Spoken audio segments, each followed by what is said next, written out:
Video games have taught me a lot about myself. Go again.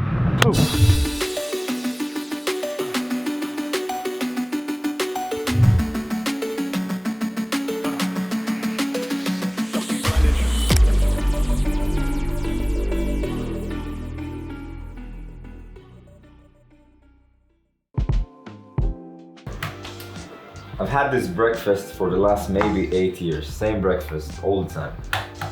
It's eggs with some meat, cheese, and tortillas. Now, some people ask me, what's my diet like? And to be honest, I eat the same things pretty much every day. At lunch, I'll eat maybe like something like tuna, any type of meat. And this edition, by the way, is new because the videographer is here and he likes spicy food, so we got some peppers. It's actually a nice addition. I haven't changed my recipe in the last 8 years, so. I don't meal prep at all. I just buy a bunch of easy and convenient things to make because I don't like wasting time making a lot of food. Usually, sometimes occasionally eat outside. I try to stay as healthy as possible with eating outside, but you know, I'm trying to be the best that I can be, not perfect. I don't have much to say. There's a little butter. So I use this as a sauce for my wraps. This is tahini, by the way. It's probably not common where you live, but in Israel we eat it all the time. It has pretty high protein, a lot of calories for bulking, especially is good.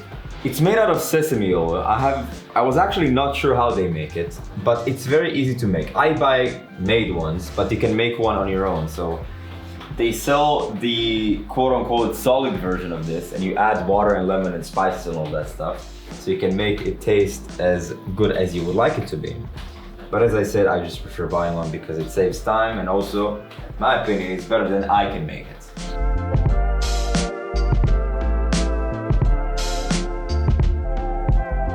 So this is the final product, as you can see. Looks pretty good. Good macros, quick and easy to make, no longer than 10 minutes. Gonna fill you up for the rest of the day, combined with some coffee, you're ready to go.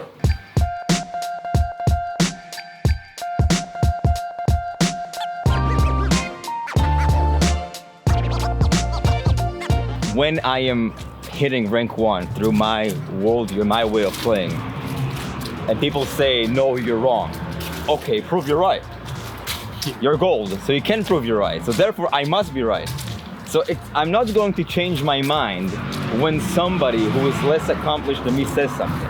But on the other hand, I always want that to happen.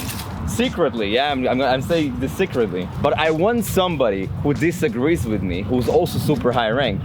But I always say this, and I almost provoke people into arguing with me about it. I always say that you notice that always the high ranked players never disagree with me. And I hope there's going to be one. But I always assume that the one that is going to disagree with me is going to do it for the sake of disagreeing with me, not because he actually disagrees with me. It's like to provoke something online. I'm sure 5 years ago, if you take Overwatch like 5 years ago, people who played there, they're significantly worse than the average person now. The average gold today is way better than the average gold like 5 years ago because there's so much knowledge in the game now. Where's that person that's gonna come along and try to disprove your point? Yeah, because they still have it. And I'm actually hopefully, I hope they will be correct about something because then it will force me to change. I like change. Actually, the thing that I believe in is change. I believe that like taking self-accountability and adapting. Yeah, and thinking like, okay, I died here. What can I do to not die next time? Like, what can I adapt my gameplay to do better next time? People say, you have such big ego. And I say, listen, man, when you're gonna be good at something, you'll understand. The reason why I'm good at something is because I have ego, because I hold myself to a very, very high standard. I have big ego because I have a very strong sense of self. And what does it mean? That I want the best to myself. I hold myself to a high standard. I want to be the best at something. Yep. And once I'm the best at something, by the way, I told this story, I'm not gonna share this, but you know the story that I told about the World Cup, right? Yeah, yeah. I was very humble until I reached a very, very point where I was very confident in my ability. How did I become confident in my abilities? Through being competent with my abilities. Like exactly. The only reason why I say these things so convincingly, because I believe them, and the reason why I believe them, evidence throughout my professional career and just latter career. I play once a week. I don't even get enough games to be in the top 500 leaderboards, But I can compare like with the friend list. You know how you check what your rank compared to your friends. And my friends who are top 10, I'm sometimes higher than them. Yeah. You know, and I don't even play the game. I don't even play the game.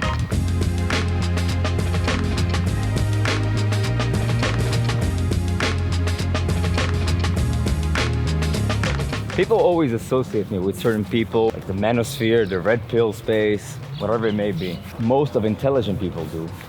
They see somebody says something online, even if they disagree with the person, or even if they don't like him, they could easily pick apart things that they do like about what he's saying or about the message, which will lead me to another point, because most of you are like, oh, I don't like the way he said it. Yeah, but is the message wrong? Who cares?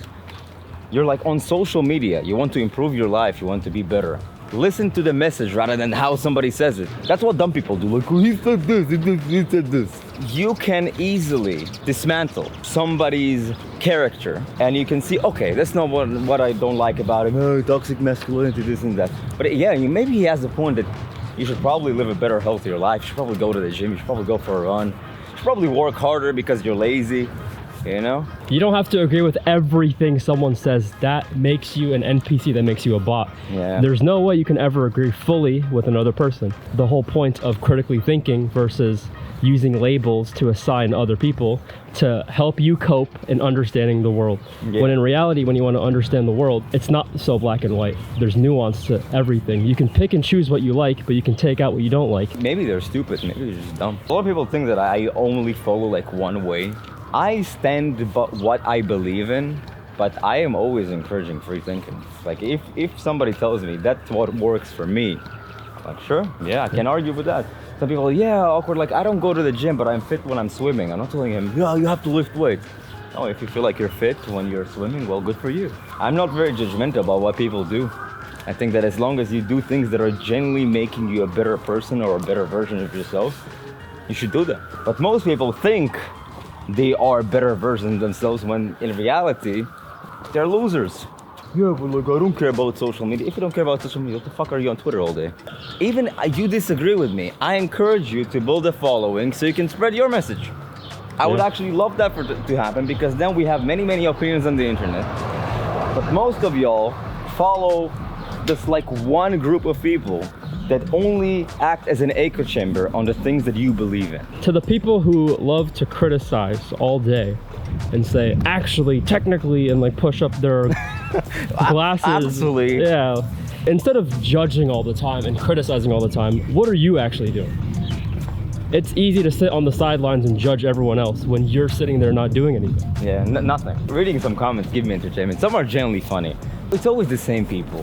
Flag in the bio, you click on the bio, like a bunch of shit like political views, Democrat, fucking Republican, she, her, they, them, it, whatever. It's like a bot farm all the time. 400 pounds, eating Doritos, playing video games all day, not doing anything, not walking outside. Smell probably like, I don't even know how to describe the smell. I can almost smell the smell through the screen when I see some of your profile pictures.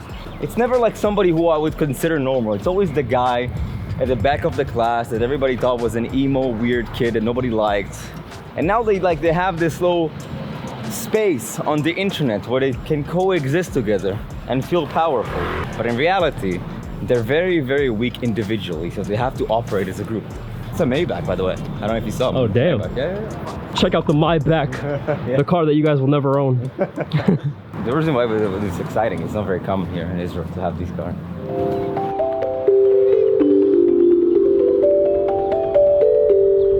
Shroud Fan 32 asks, how has becoming a content creator impacted your life? What were you doing for work before content creation? Before content creation, I did a bunch of jobs. I used to work at an escape room, juice bar. I was a waiter. I used to lift boxes, but that's not very, very interesting. Becoming a content creator impacted my life in a way where I now hold myself more accountable because of the social pressure. I don't want to find myself lacking. So for example, when I tell people to go to the gym, I now have to go to the gym because I told others to do so, which improves my life tremendously, because every time that I don't want to do something, I always remember, I tell other people to do so. It would be extremely hypocritical for me to not do it. Video games have taught me a lot about myself. What do I mean by that? Well, you see that I'm a very big advocate of going outside, experiencing things, achieving things outside of the game. Video games have taught me that because I managed to achieve in video games, why can I not translate it to real life? All of you can fix a lot of your problems, whether in or out of the game, by asking yourself why, and then you'll come to a logical conclusion to fix your mistake. But most of you don't do that because you would rather blame everybody else but yourselves. When I was at my late teens, I asked myself, okay, if I can be this good at video games, what is stopping me from being good at anything? And then I started picking up sports, started learning how to box.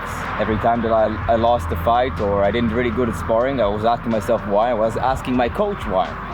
And he explained to me and I implemented the feedback. And then I lost again.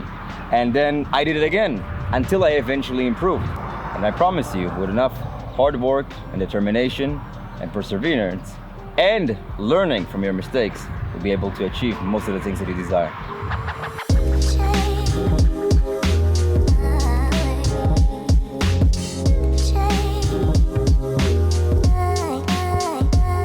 We're talking about the difference like in between men and women in gaming and shit, right? Funny story, I used to coach a person. That person mom sent me a message and yeah, I'm looking for a coach for my kid and stuff, blah, blah, blah. Long story short, right? I get to the coaching session, I hear like a very, very young person voice, like probably 15 or 14. And I coached them, right? Very impressive gameplay, like crazy shit. They're Asian, I was like already, the Asian genes kicking in and stuff, right? And I was very impressed. And I asked them like how come you're not high rank? He's like 4.2K back in the day, which is like GM2, well GM3. I don't play. I'm like, okay, that's your problem. You don't play. So how do you expect to be good? Long story short, but I was very impressed. So I chat back with their mother. Like, I'm very impressed with your kid. Mm-hmm. Like he's super intelligent, super good at the game. I think he has a lot of potential, right? I'm saying. All of a sudden, I'm like, yeah, it's not a he, it's a she. I was like, what? My mind was blown. Oh, because you thought it was a... Yeah, I thought it was a kid, like a young kid. Like yeah, a yeah, boy's yeah. voice. Yeah, yeah. Okay. And the reason why my mind was blown is not only because I thought it was a he. Honestly, I never seen like a girl play like that. Like very high mechanical skill, very precise, like good decision making. I gave her back the money because I generally didn't even have anything to say back in the time. I would like to keep coaching her. Mm-hmm. But she has to promise me to actually take it seriously and grind. Yeah. And boom, since then she started grinding, started on top of the ladder, joined Contenders Overwatch League. That was nice.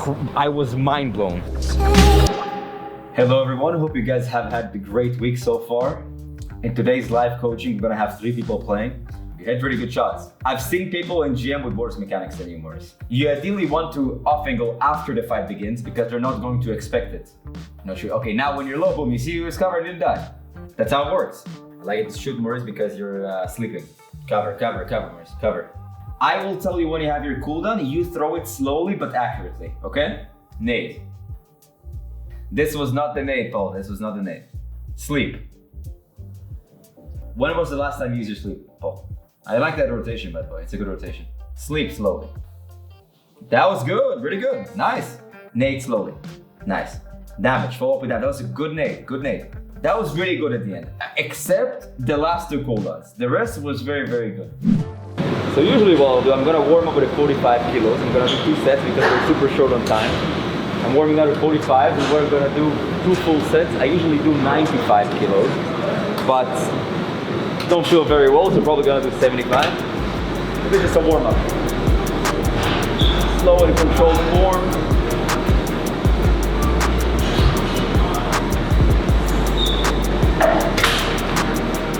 Then, this is my first set of warm-up, 45 kilos, but then we're gonna go and amp up the weight to like, what is it, 65 or 75?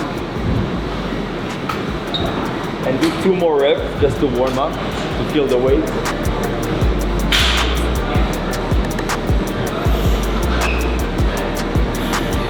Okay, 65 feels good, so let's give me the green light to go a little bit heavier.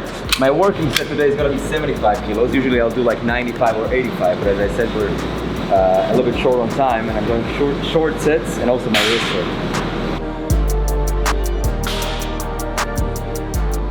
On this machine, I'm gonna warm up with 40 kilos, which is usually half of my working set.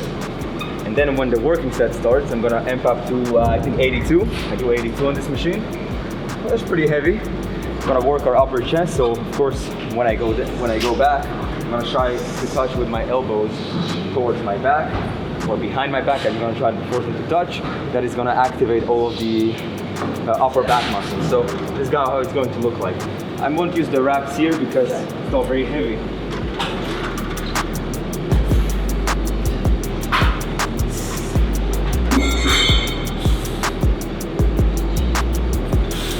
You want to let your hands go all the way forward so you can retract your scapula and then pull. You have full range of motion.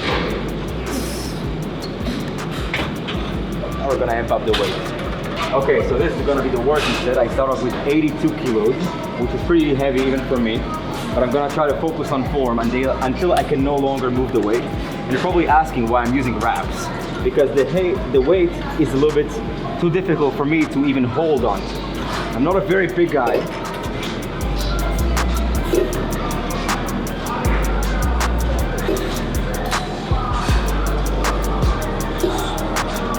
This is going to be a shoulder exercise, lateral raises. You probably have seen a bunch of people do it with dumbbells. I prefer to do it with a cable, more convenient for me. I'm gonna warm up. Either way, you can't really go heavy on that machine.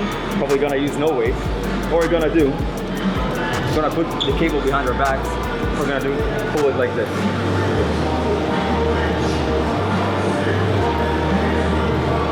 Then we're gonna do the same thing, just the other way around. It's gonna be my working set. As you can see, 7.5 kilos, which is not a lot, but doing this shoulder exercise, if any of you does end up doing it, you will see that you can't lift a bunch of weight with it. So we're gonna go. Yeah, I'm gonna go until failure, pretty much. Usually I'll finish my bicep exercise with this exercise, the hammer curls. I don't do regular curls right now because my wrist hurts, so I'm gonna start. I usually do 20 kilos.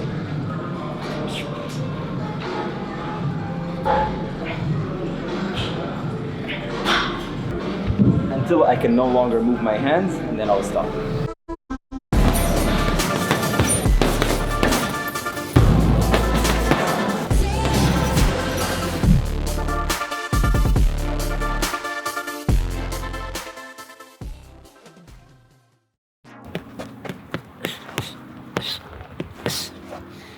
You know, in Overwatch I teach you about a lot of stuff, but I do have a special gift of correlating it to real life. I'll give you 3 examples. Number 1, I always talk about uptime, constantly do damage, constantly don't be on the payload, do damage for the fight. What does it mean in real life? Constantly seek action. We just got back from the gym, we worked out, now we're here at the park doing some punching, you know, working out, cardio and stuff, being better at your job. When you go to school, do your homework, try to be the best student you can be, try to be the best McDonald's manager you can be, tell your mother you love her, whatever it may be. Seek action, don't sit at Netflix doing nothing and just praying for a better future. Number 2 would be off angles. But how can you correlate off angles to real life? I'm about to tell you. Off angles is basically finding unique answers to your problems or the things that you want to achieve. So for example, let's say you are a good videographer and you're looking for work and you want to make some money. The best way would be make a free video for them without them knowing, calling them, telling them you have a free video for them, just email them, and you receive feedback because everybody likes free stuff.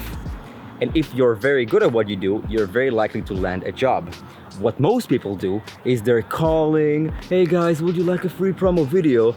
And don't understand why everybody hangs up on them and they never get a job at what they do. Number 3, target priority. In the game, what does it mean? Shooting the low HP enemy, forcing cooldowns from the person that is off angling. You see Widow on the high gun shooter to deny her angle, blah, blah, blah. In real life, it's basically focusing on what you're good at because that's where you can find the most value. What do I mean by that? If you're very good at fitness, it's probably good for you to engage in activities that revolve around fitness, like personal training, being a social media influencer, even if you want to do things for free, just helping people disabled or obese, just help them work out and live a better, healthier life. It's about focusing on your strength because most people think they're jacks of all trades and they try 50 different things when clearly they're pretty good or at the very least passionate about something. And when you're more passionate about something, you're more likely to learn about it. Now, I'm not that person to tell you follow your passion, but there's probably something you're good at and you can leverage for your own good.